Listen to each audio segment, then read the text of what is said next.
Welcome sa Philippine Island Weather Update. Lagi ninyong kasama sa Balitang Panahon ngayon. Update naman tayo regarding sa ating minomonitor na si Bagyong Leon. Nakalabas na po ito ng Philippine Area of Responsibility kaninang madaling araw, 1:30 a.m. at huling namataan kaninang alas 3, higit 500 kilometers po hilaga ng Itbayat, Batanes. Patuloy na humihina, ngayon ay severe tropical storm na at wala na pong direktang epekto sa ating bansa. Subalit andyan pa rin yung buntot nito o yung trough of a tropical cyclone Leon dito po sa may western section ng Luzon na siya nagdadala pa rin po ng mga paulan at minsan ito ay malalakas.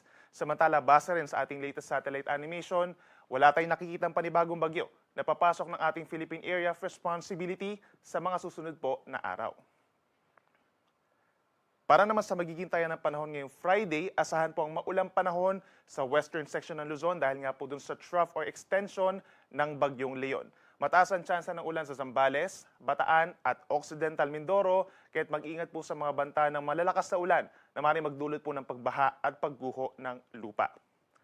Sa natitirang bahagi ng Luzon, dito sa may Northern Luzon, rest of Central Luzon at ilang bahagi pa po ng Mimaropa, bahagyang maulap hanggang maulap na kalangitan at mapapansin po ang pagbuti pa ng panahon dito po sa Metro Manila, Calabarzon and malaking bahagi ng Bicol Region. Madalas magiging maaraw, umaga hanggang tanghali. And then pagsapit po ng hapon hanggang sa gabi, malaking bahagi na po ng Luzon na magkakaroon ng makulimlim na panahon na sasamahan din ng mga pulo-pulong mga paulan lamang or pagkidlat, pagkulog.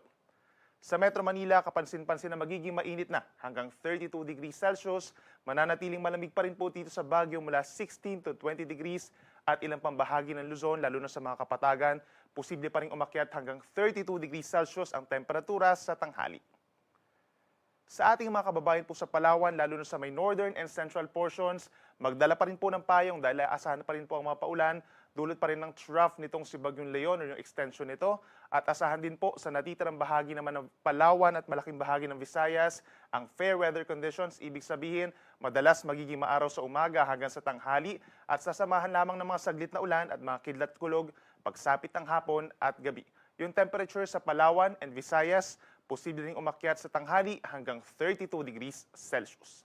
At sa ating mga kababayan po sa Mindanao, malaking bahagi pa rin ito, halos katulad pa rin ng weather conditions as yesterday, bahagyang maulap at madalas maaraw sa umaga hanggang sa hapon po yan. And at pagsapit ng hapon hanggang sa gabi, may mga areas pa rin na magkakaroon ng mga isolated rain showers or thunderstorms, lalo na ang Soc-Safgen, Northern Mindanao at yung mga kalapit pa po na lugar doon.